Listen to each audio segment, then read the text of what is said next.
TechGig webinar series, our endeavor to empower techies. Thank you for joining. We appreciate the time you took to join this session today. We expect the webinar to last for about an hour with approximately 45 minutes of presentation and remaining time for Q&A round. So if you have any questions, please send them using questions tab on your GoToWebinar control panel. So today's session is on maximizing enterprise mobility, a role of mobile app performance testing, and our guest speaker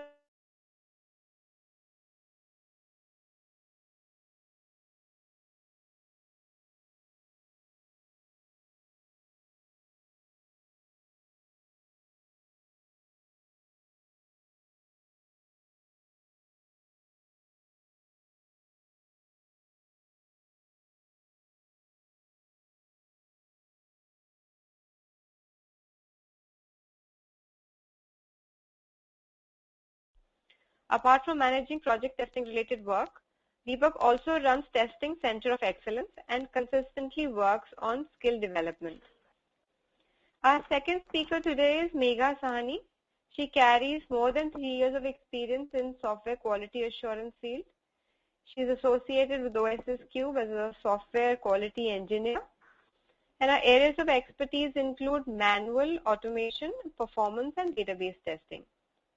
Megha has done her master's in computer applications and is also an ISTQB Agile Tester Extension certified. She is passionate about learning new tools and technologies and sharing her learnings with others. So without further delay, I introduce you all to our guest speaker. Over to you, Deepak. Thank you, Deepika, and thank you everyone for taking your valuable time for seeing this session and having some knowledge to this new high-tech topic. And today we will be discussing about maximizing enterprise mobility, a role of mobile app performance testing. So the intention behind taking this topic is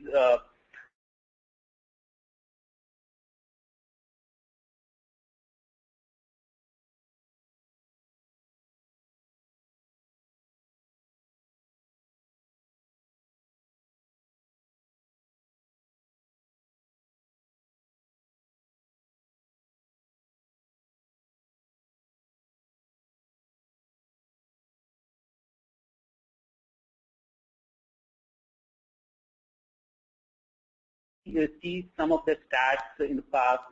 Most of the mobile app fails just because of the performance issues. So here we want to emphasize majorly on the performance area of mobile app testing, and it is as important as the performance testing of any web application.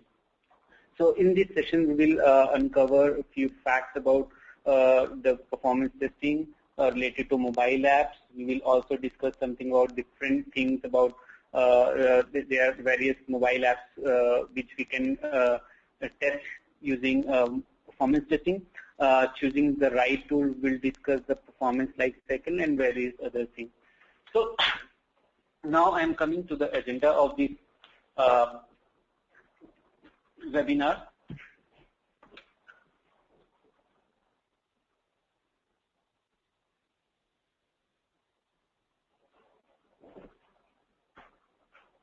So this is the agenda.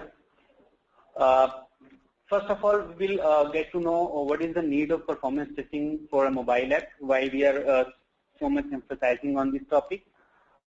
And then we will discuss about what are the different types of performance testing available. And then we will discuss something about performance testing life cycle, how many stages are there, in what stage, what exactly we do. Then we will discuss how mobile app performance testing is different from web application performance testing, what are the key factors which differentiate both of them. Then we will discuss something about what all other different type of mobile applications are available. Then we'll discuss something about JMeter. We are using JMeter as a performance testing tool. So why specifically we choose JMeter, we'll discuss on this particular thing. What kind of application JMeter can test, we'll discuss something about JMeter capability. Once we are discussed all these things, we'll also show you that how we can set up the environment for mobile app performance testing using JMeter. Then we will also show you how you can configure JMeter for server monitoring, because server monitoring is another important aspect for performance testing. Then we'll show you some live demonstration of performance testing and monitoring using JMeter for your app. And in the last, we'll discuss the report generation and analysis. So coming to the next slide. So why we need performance testing for mobile apps? So there are various reasons. So we'll discuss all of them one by one. So first important reason is increasing number of devices. As you know that day by day there are various devices coming into the market. Every another day a new device launches, and the device launch with different specification, different set of network which the device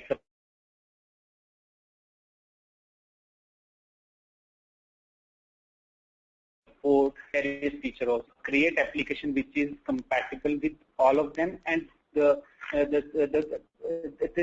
along with the compatibility is scale up to the speed.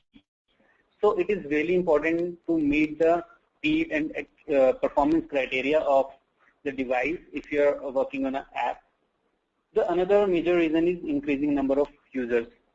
Since the number of devices is growing day by day, so in the same fashion the number of users are increasing day by day, and as the number of users are increasing, so the load on the web server and the data server are also increasing. So we need to focus on how we can handle these network issues so that everyone will be able to access the app. Another thing is very network bandwidth. As mobile work on different network bandwidth, 2G, 3G, 4G. So we need to test that on what network how my application is performing in terms of speed. The next thing is mobile browsing expected to pass desktop browsing.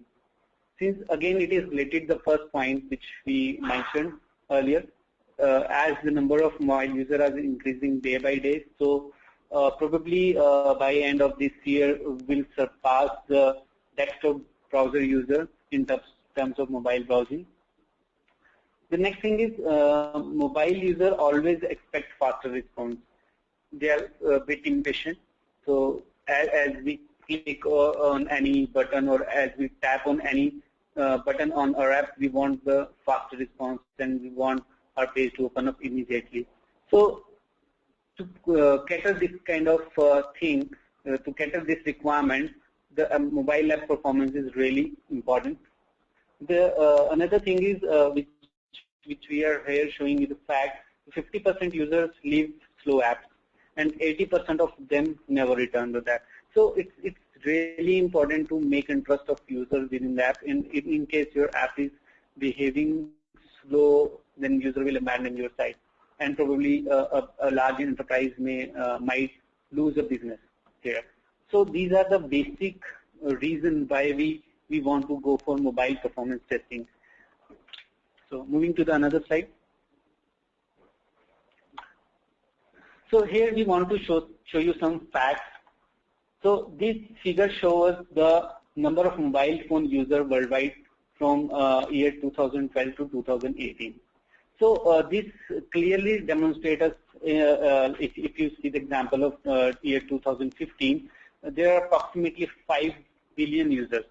So as you can see that there are mass number of users who are using mobile phones, and they are using different mobile apps and different they perform their day-to-day task using mobile. So actually to cater this number, we really emphasize on the performance of the mobile app.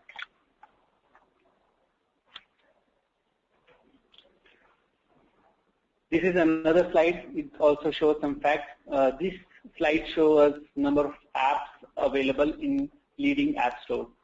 So if you see the first column, it's Google Play, which is around 1.6 million apps there are 1.6 million apps available exclusively for Android, and there are 1.5 million apps available for App Store. So if we combine together both of them, it will reach to 3 million apps. So here, this is another example of showing that there are mass user of mobile apps. So this show another reason to go for the performance testing.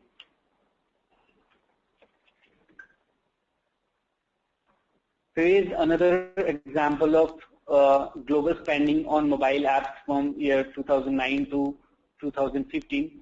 You can see here that the users are spending like anything. The number is increasing in a drastic way, and by the end of this year, the total revenue which are generated by different mobile apps will reach to $35 million US. So all these three slides clearly show that the mass usage of the mobile devices and mobile apps. So to cope up these requirements, we need to really emphasize on the performance of the mobile app.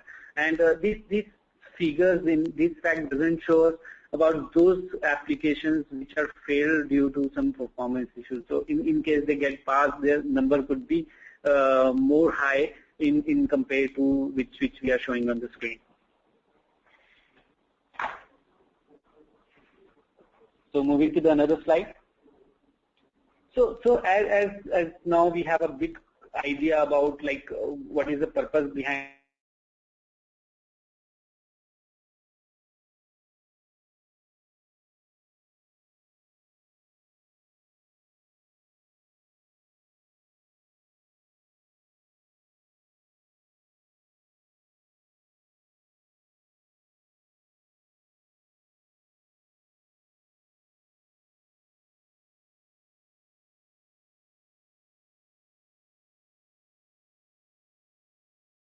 testing. So first we'll pick the load testing.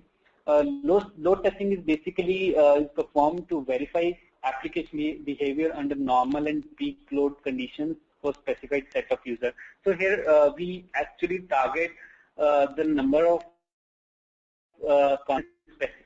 specified time for a particular period. And peak load, like if my requirement is to meet up 2,000 concurrent users, then we most of the time try to perform testing for 2,000 users only. So our target is 2,000 users. Another thing is stress testing. Stress testing is to perform to determine how an application behaves when it is pushed beyond the peak load conditions. So if my requirement is to test 2,000 concurrent users, what happens if I go beyond the 2,000 users? For how long my website or my mobile app can sustain the load of 2,000 users? So this is the purpose of the stress testing. So in this stress testing, we majorly focus on throughput and response time.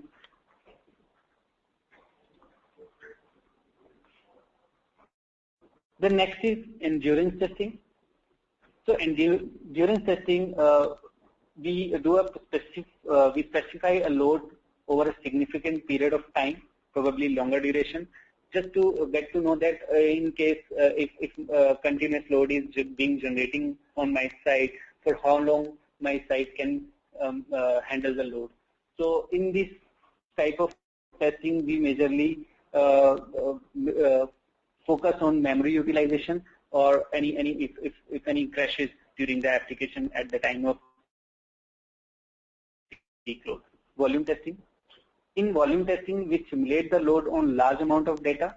This amount can be the size of database or it could be the file size.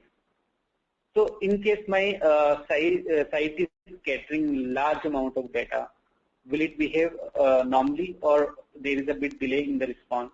So if there is large data, there could be a chance of delayed response. So we measure this kind of delays in volume testing. So let's take an example of e-commerce sites which have millions of products in their warehouse and they want to show all the product in their website. So if a user is particularly searching for a particular product and during the search result, how much time my application is taking, that is the that we can measure during the volume testing. Next is spike testing. Spike testing is basically just to verify if I apply sudden increase or decrease in the load, the behavior of the application we normally test. So in this case, we also focus on the response time. So if for my site crashes or if we get response get delays during the sudden load, sudden increase or decrease in the load. So we normally verify this kind of anomalies. So these all things are related with performance testing. So now we have a fair idea about why we are going for a mobile app testing and what kind of testing we can perform. So let's move to the another slide.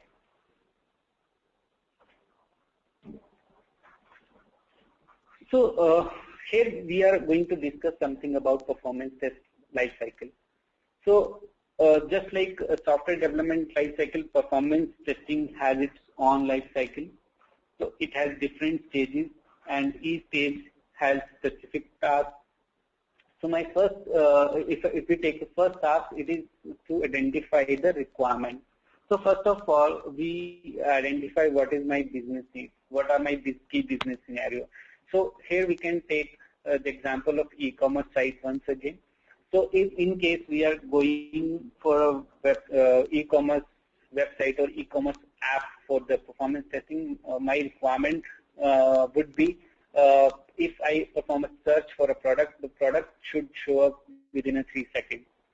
Or another key business scenario could be if I am adding any product into my cart, the product should be displayed in the cart within 2 or 3 seconds. So these are my performance goals, which performance requirements, which I am setting up or identifying before the performance testing. So next step in the life cycle is identify performance acceptance criteria. So as we know, the requirement is to show up the search product within 3 seconds. So we make this as an acceptance criteria. What happens if my criteria doesn't match during the execution? So if my site is or my app is taking longer time than 3 seconds, what would happen?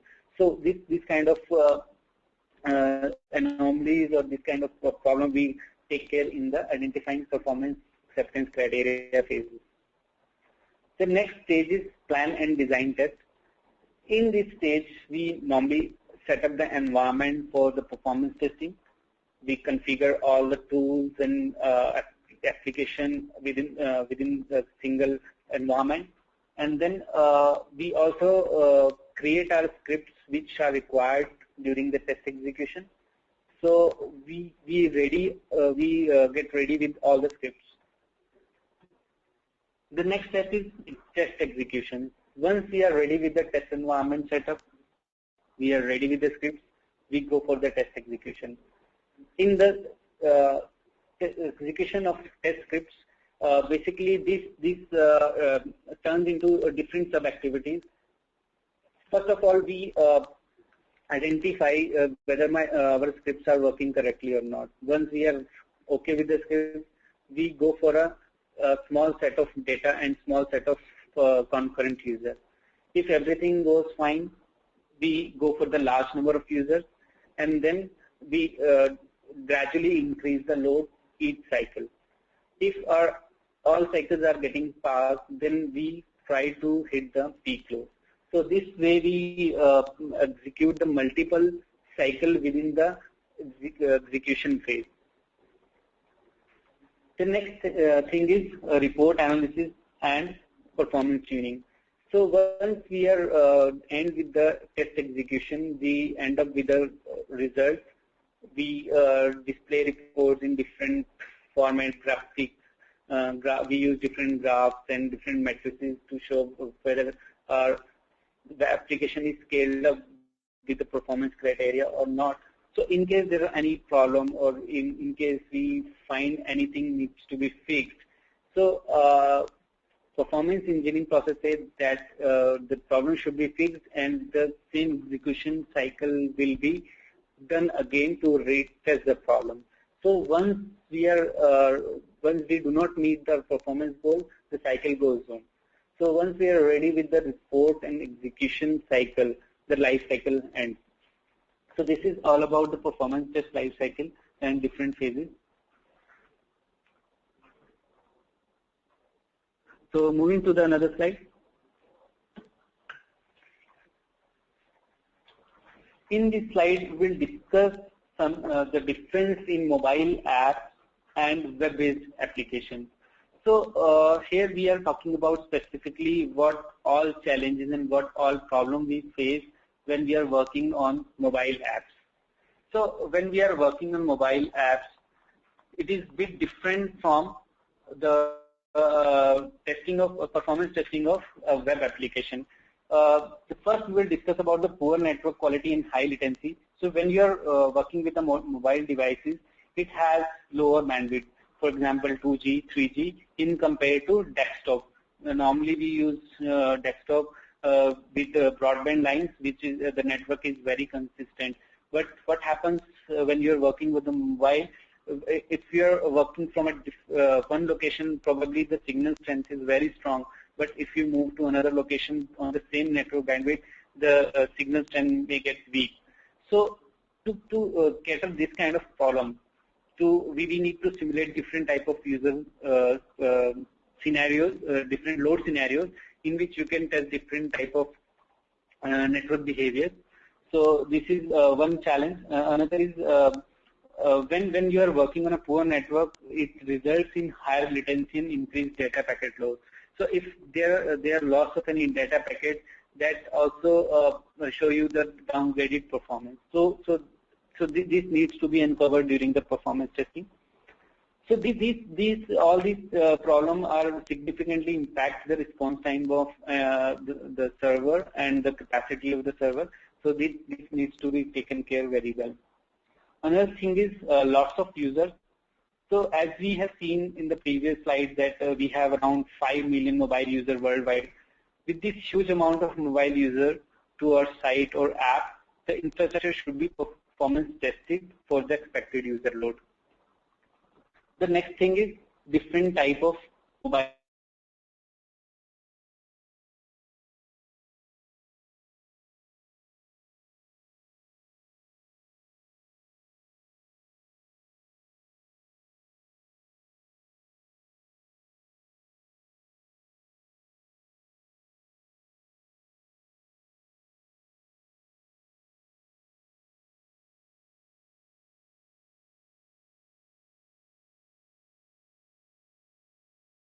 Know that with the increasing number of different devices, each device comes with different configuration, different operating system, different screen size, and different network bandwidth.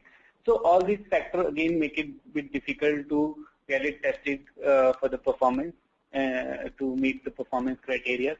So this diversity is another challenge which comes during the mobile app testing in compared to web performance testing. So these are the few challenges. Now we are moving to another slide. So here we will discuss something about different mobile applications. So in nature there are basically three types of mobile applications. One is web app, another is native app, and third one is hybrid app. So we'll discuss all of them one by one.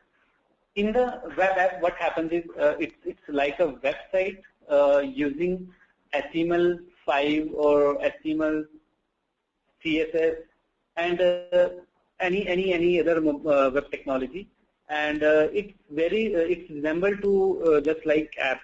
So in this web app, you can also you have seen that there are many sites which are made responsive. If you open the website on your desktop version, it will look differently, and when you open the same website on your mobile, it will behave differently. So basically it's a responsive site. So most of the time our web application requires the browser to access them. So there is no specific installation required for web application.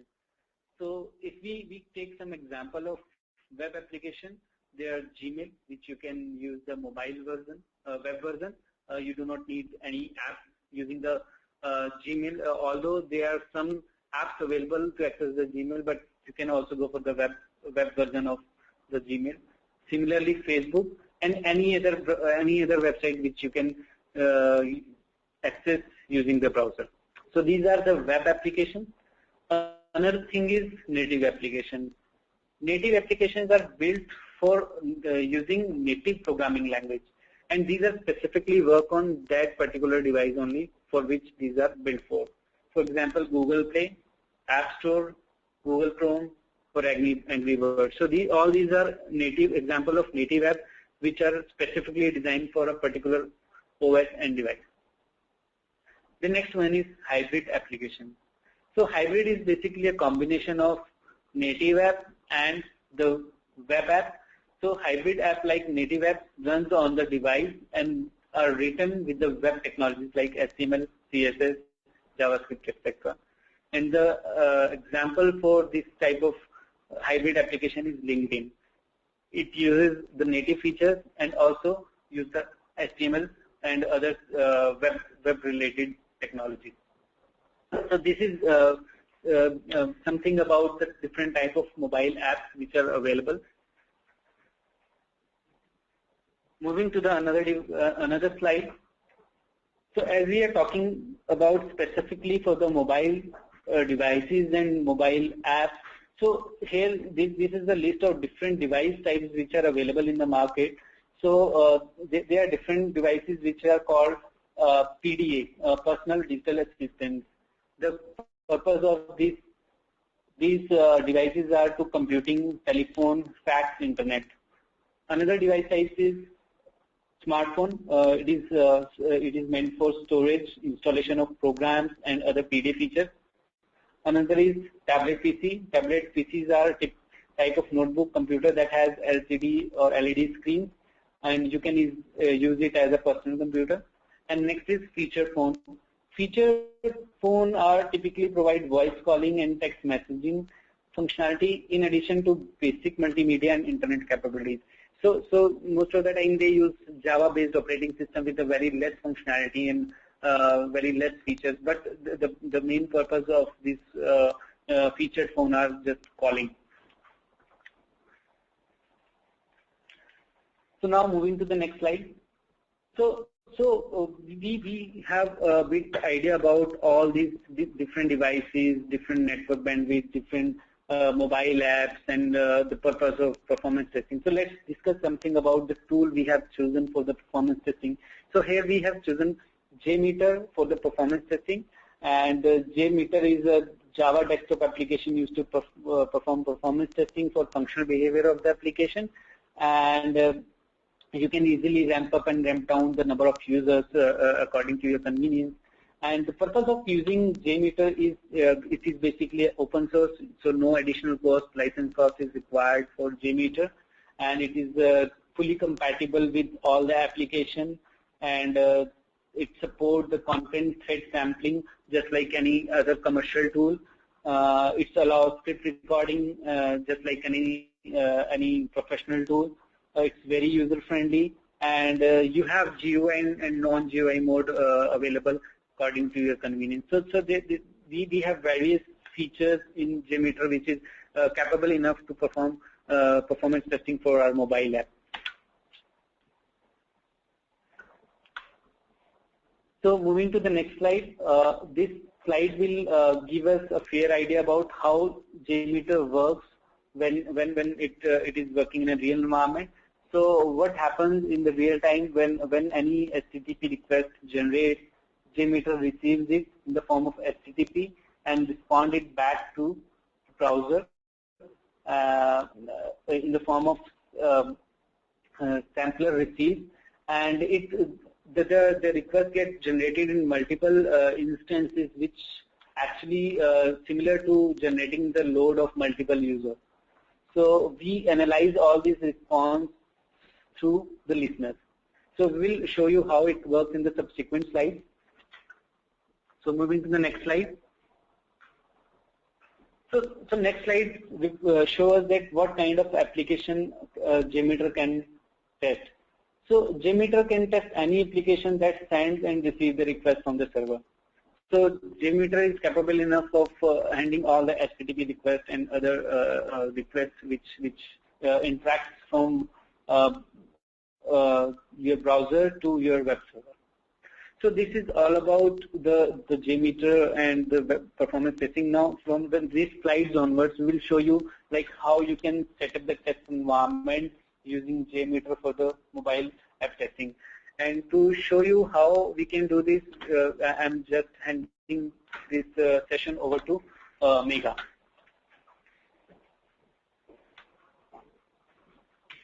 Thank you, Deepak. Hello friends, we are now going to set up the JMeter test environment for mobile performance testing. And in this performance testing, we are currently going to demonstrate using our in-house app, that is OSS CAM. This app we have used for making the people that are in OSS Cube to learn about new trainings and conducting new training webinars so that we can learn it in-house internally. As you can see on the screen,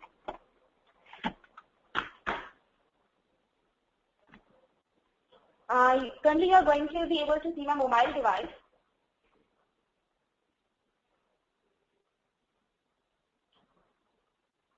So guys, this is my mobile device, as you can see over here. This is the OSS CAM app. This app we are going to perform the performances today. This app is basically used for the testing sessions that we perform internally for information sharing and knowledge sharing at OSS Cube. This app will require a login, and after logging you can assign for the sessions, and whichever session you want to put on and you want to join, you get the notification for that, and the session lists are getting displayed for the particular user. As you can see over here, currently I have logged in as not a user, so no sessions are getting displayed over here. First we have to configure the setup in the JMeter so that we can record this application. For that, we have to go to the JMeter and go to File, go to Template, and select Template Recording. Now you have to click on Create.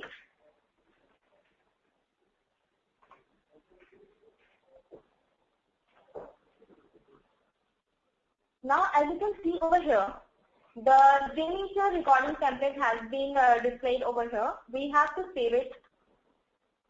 We can save it with any name.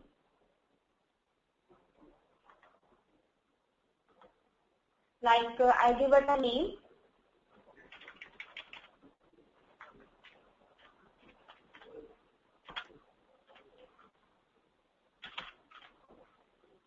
I have given this a name as techgig.jmx. So this is our base recording template. As you can see over here, there is a thread group. Thread group is basically a group of threads. Threads in JMeter are referred as the users. So in thread group, we basically maintain the number of users that are going to access our application. Here, as you can see over, the number of threads resembles the number of users. Here you can enter 1, 2, 10, 100, as many as users you want your application.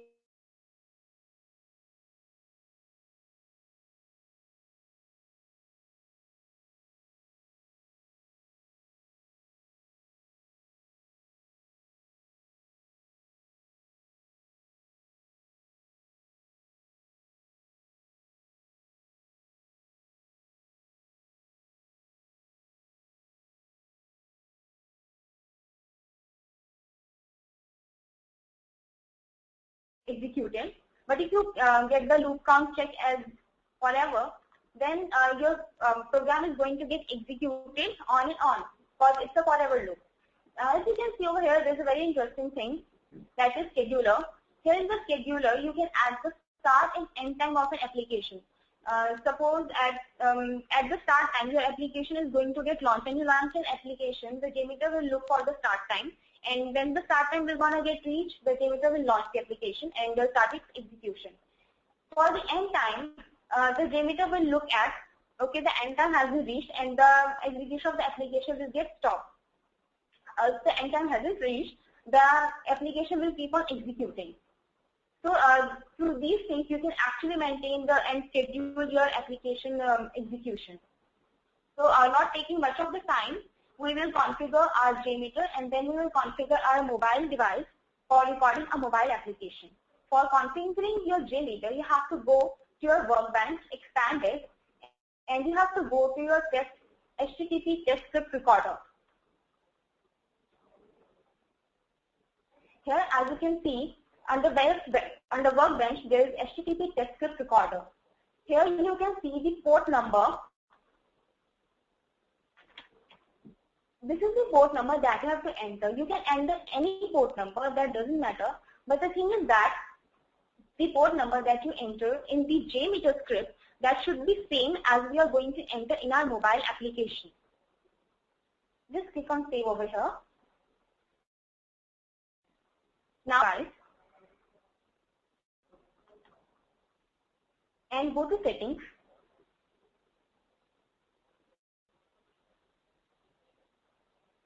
At your mobile device, you have to go to your Wi-Fi settings.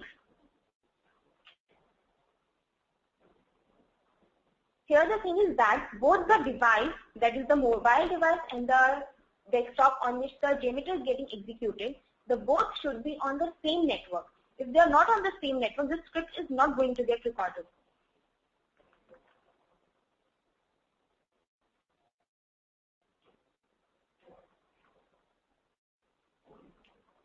As you can see at the home screen, then you go to the Wi-Fi. I'm using this Wi-Fi currently. Long press this Wi-Fi. You can see the two options are getting displayed. One is modify network config and the other is forget network. You have to go for modify network config.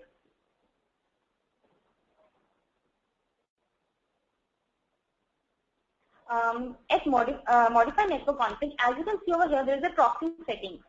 At your mobile device, it will be default set as none, but you have to set it as manual. And after setting the manual, as you can see over here, there are two options getting displayed. First is the proxy host name and other is the proxy port. Here, as you can see, I have given the port number 80. That is the same port number that I had given on global settings for my HTTP test script recorder. The both port numbers should be same for the HTTP request and the JMeter to record the script. Proxy host name should be the IP address of your device on which the JMeter is getting executed. For my current device, the proxy host name is 192.168 that I have given over here. You just have to save it after giving both your mobile and your system. Now, we have to record the script. Since both the JMeter and your mobile device have been configured now, you have to go to your JMeter script and click on Start. Then you have to launch your mobile application.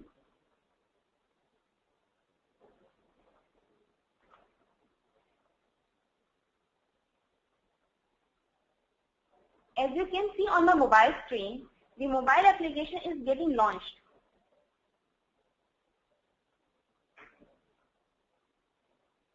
First, you have to enter the invalid address.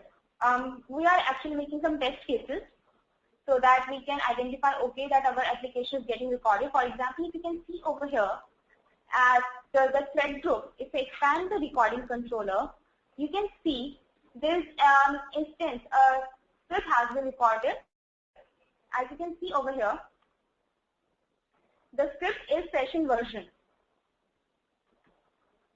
This has been recorded as the first step. Now we are going to enter some valid credentials and try to log in and to check whether our script is going to get recorded.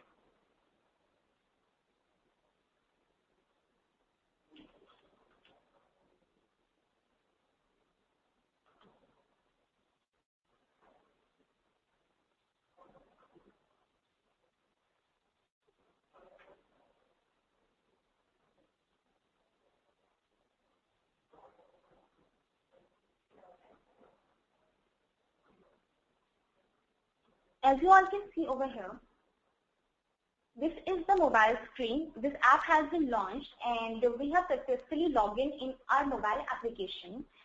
As you can see on the left panel, here we have created a script, and the new element that have been added in our script for this recording is user_login.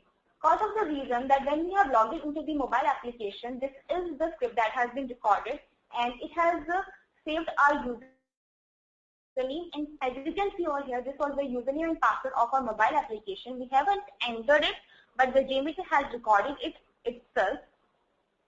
Next, if we go for any other functionality on our mobile application, for example, I go for this webinar, for this session, and I opt for it. As you can see on the JMeter, a new event has been created named as Add Schedule. That shows that our webinar has been added. Now if I go to the search panel like this, and if I go for any other webinar, like for soft skills, and I go for this webinar and opt it too. As you can see, another event has been generated for this particular webinar too. Now, this way, whatever application that we have, we can iterate through the application and perform whatever application.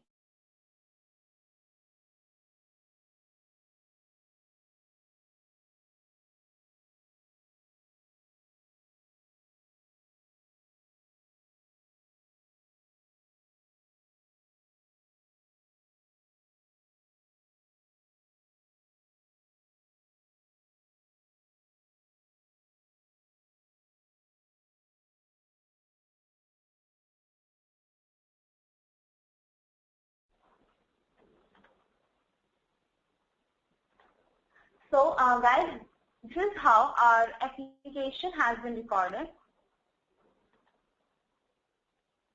As you can see, we have covered the following slides as for configuring the JMeter instance and setting up the port number. We have also seen how to manage and configure the mobile device by adding the proxy settings in the manual section by adding computers, the desktop that is having the JMeter, that proxy address and proxy port number. This is how we have configured the mobile device, and we have now created a script for the same. So till this slide we have covered. Now we are going to install a plugin that is going to help us to monitor the server instance for memory usage, network usage, data acceptance, and all. For that, we are going to use a JMeter plugin. JMeter plugin that is available at the jmeterplugin.org itself.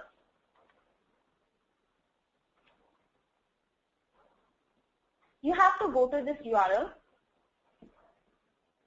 and go to the download section.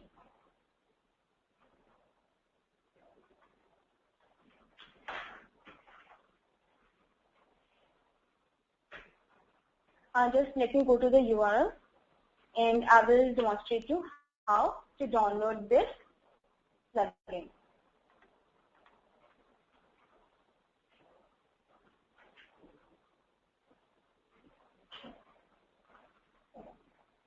So guys, this is the jmeter.plugin.org.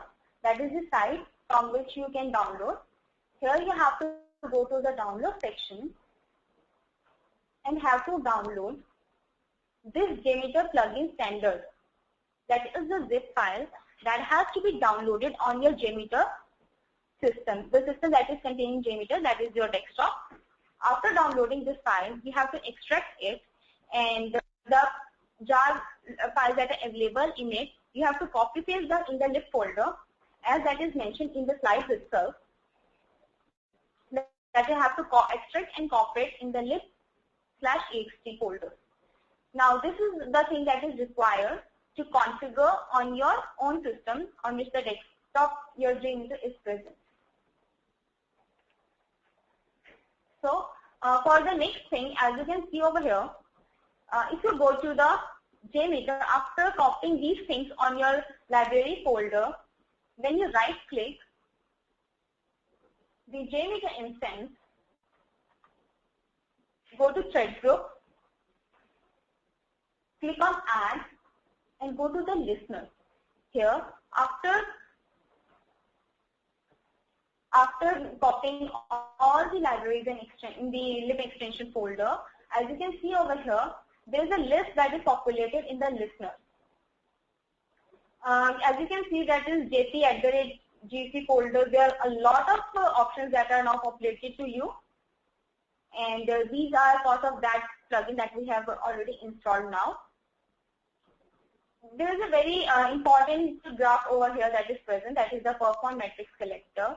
Using this graph, we are going to configure our server agent, and we are going to check whether the memory and network and database and input output, each and everything is going perfect as it is required and as according to the standards or not. We can add different listeners at that moment. Just add this one first. As you can see, this is the perform matrix collector that has been added on our interface. Here you can see that is the host IP. Host IP is basically the server IP, the server on which your application is running. The server's IP you have to give over here. I have to give the server IP on which my application is currently running.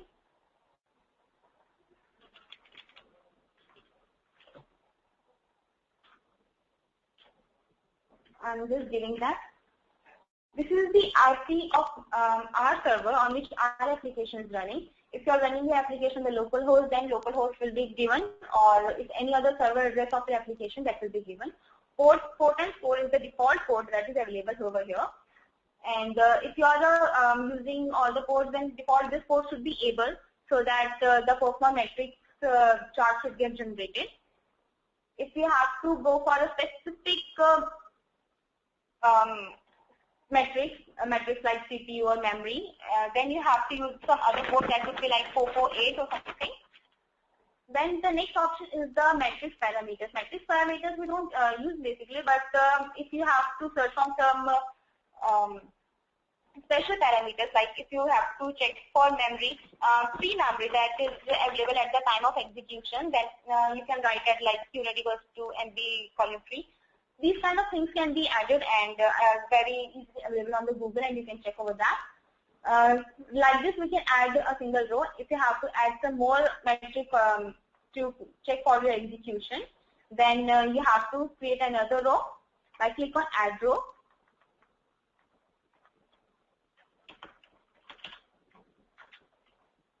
And you have to change the metric collector. As you can see, metric collector is basically a drop down. Here you can get a lot of options like the CPU utilization, the memory utilization. SWAP is basically like, as you can see, the RAM is a thing that is required for faster execution, and the system gets switched between the hard disk and the RAM for execution. So OS manages the SWAP. Then you can manage and check the disk input, output, and network configurations itself. All the things can be managed. From this, we are going to test for two metrics today. First is the CPU and other is memory. You can add as many metrics as you want.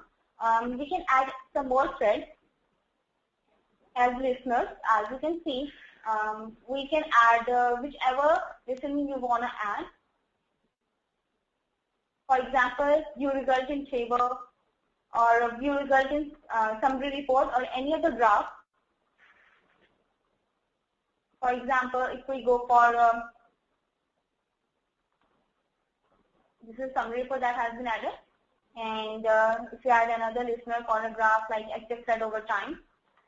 The beauty of these graphs are like you can save them for your further references. For example, for view result in table, if I want to save this file, the data that is going to get populated over here, if I want that data to get saved in a file for future references, I can save these two.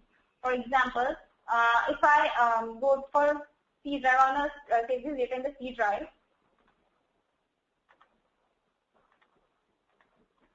And I create a folder over here with the name of results. Just copy this address, the location that you want to save your file, and we are going to give our file the name.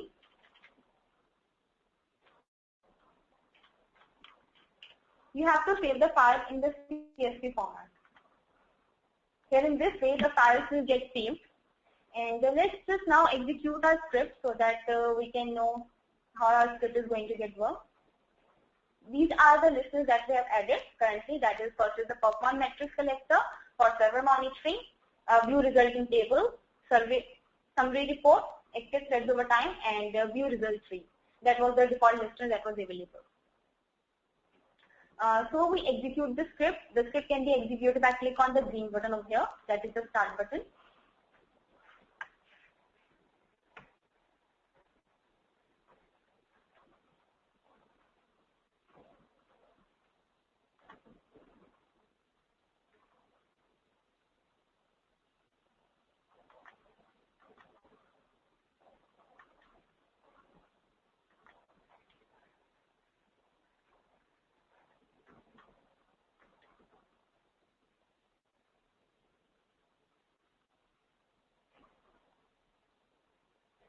As you guys can see over here, it is going to take a bit of time because of the reason the script has been executed now.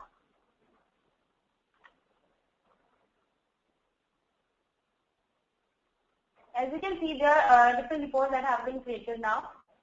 For example, if you go to active threads over time, you can see over here, the graph is getting generated for different threads. At the X panel of this graph, this is the elapsed time that is getting displayed. And at the number of active threads section, we are getting a count of how many threads are active. As we are currently searching for only one thread, so the graph is in our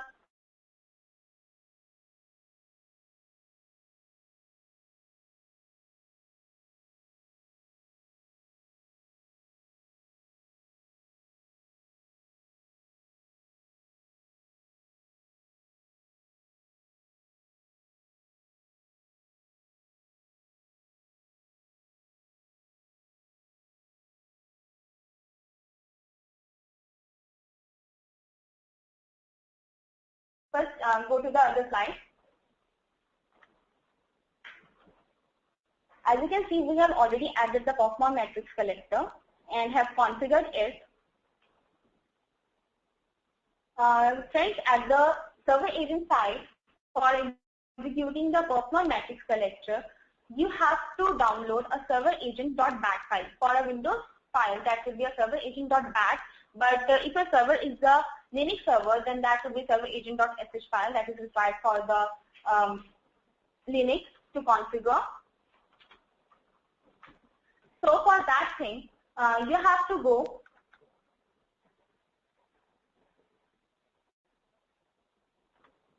here. As you can see over here, at this URL itself, there is a server agent file that is available. You have to download and copy the server agent file at your application server. That means the application, the server on which it is running is, we have to download this file and run it. And after running this file, you will be able to go to and see that a batch file is available when you extract it, and you have to run that batch file. After running that batch file, the scripts will gonna execute and the performance chart will gonna execute like that. As you can see over here, these are the samples that have been generated in the view result table.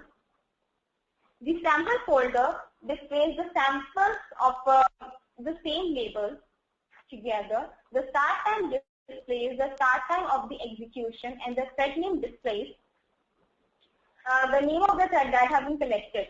Here, by default, the parent thread names are only displayed, but if you click on the child sample, all the child sample names also get displayed. The status, as you can see, all are in the past status, and that was all that was required to execute the report. If any report fails, then the status gets displayed as failed.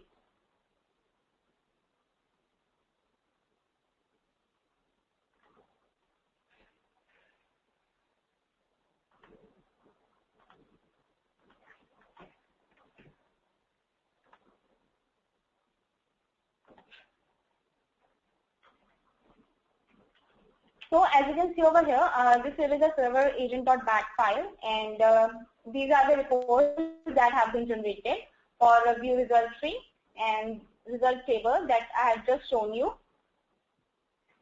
This is the active thread report or some other reports like the perform battery collector. Each and every report will get executed. Here, as you can see in perform metrics, the CPU, memory, and disk, all the things will create in a separate color so that user can identify them. These are some more charts that we can identify and utilize to check, okay, whether our instances and our script is working fine or not. So that was all for today's section, and we are open for any question and answers.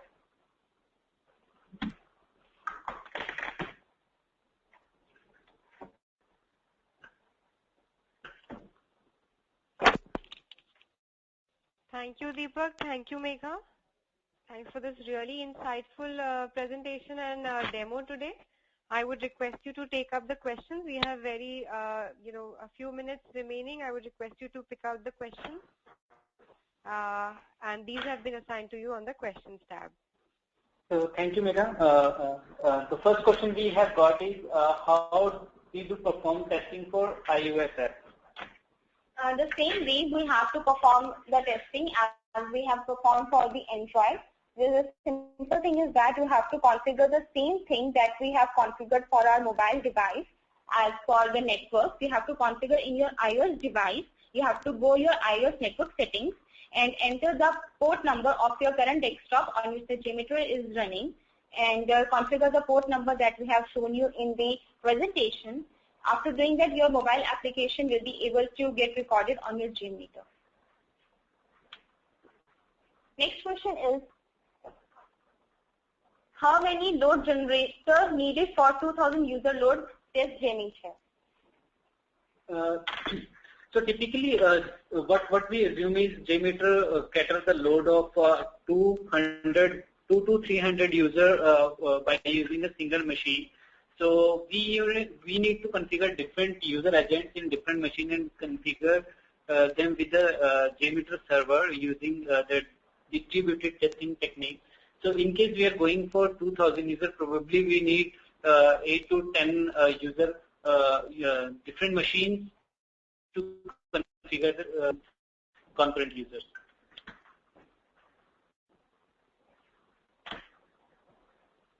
The next question is how volume testing is different from load testing.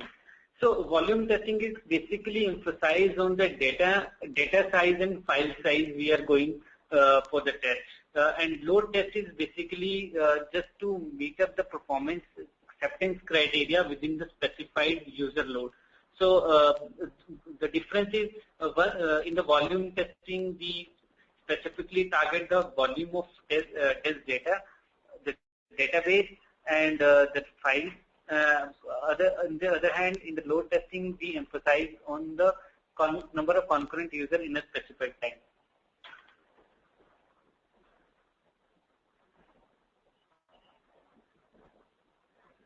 The next is how we can check whether the issue occurred to a network packet or in functional issue. So to answer this question, if the issue is specifically occurring during the functional behavior of the application, your scripts may not run or may interrupt in between if your functional issue is coming. But in the case of network packet loss, the script will be executed completely and probably will get an error in the listener or in the report in the particular set of requests which was sent by the JMeter. So you can use the tree summary to get to know at which particular thread the network packet got lost or get disconnected.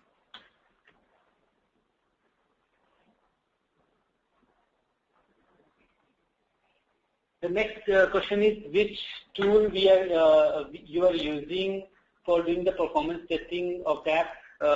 Probably we have already answered that we have used JMeter. Probably we got this question at the beginning of the session.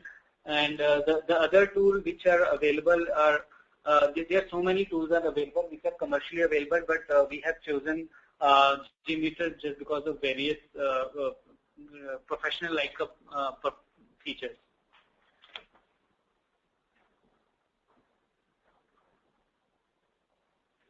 The another question is, which we got, is how performance testing of mobile is different from web. I think we have already covered this during the session.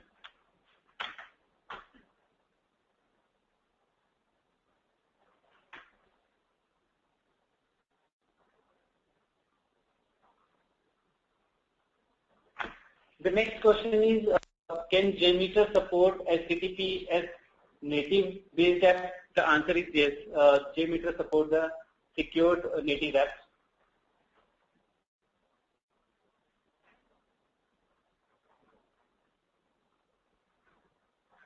The next question is, can we identify what type of apps we can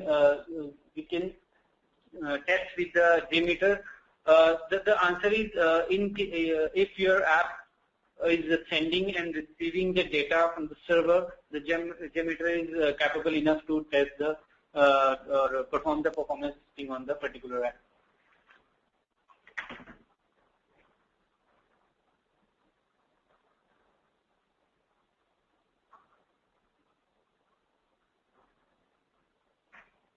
The next question is related to non-functional testing. The question is, if client has not given the particular NFR, how we are going to define the NFR?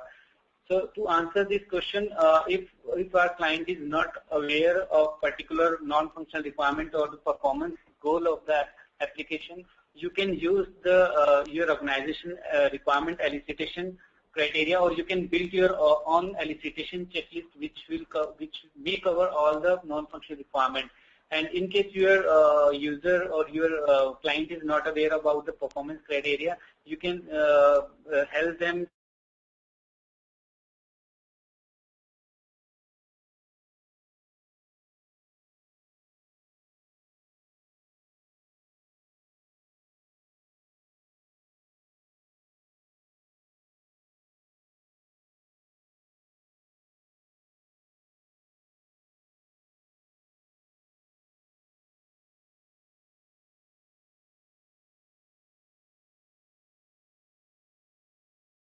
So now we are over to Deepika again. Thank you, Deepak. Thank you so much. I'm really thankful to you for conducting this webinar today. It was indeed a great session. So yes, thank you so much. And we'd also like to thank all our participants for their support in making this webinar a huge success. So those of you whose questions have not been answered, like Deepak has suggested, we will, send out an email answering to your queries individually. The recording of this session will be available on techgeek.com very soon. So thank you everyone. Thanks for joining us.